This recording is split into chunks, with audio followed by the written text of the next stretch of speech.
Welcome to Techie Dialogue, where today we will learn how to clear Google Maps history so you can protect your privacy and keep your location data under control. In this video, I will show you a simple step-by-step method to delete your Google Maps activity quickly. Step 1. Log into your Google account on any browser and click the dotted box in the upper right-hand corner to access Google Apps.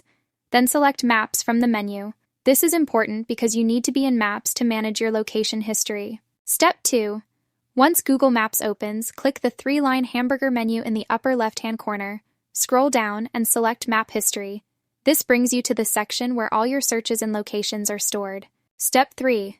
Under Search Your Activity, click the Delete button with the drop-down arrow.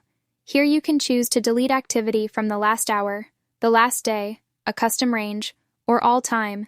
This gives you control over how much history you want to remove. Step 4. Select All Time from the options if you want to clear everything. Then click Delete. This permanently removes all your Google Maps history and ensures your past locations are no longer stored. Thank you for watching, and do not forget to subscribe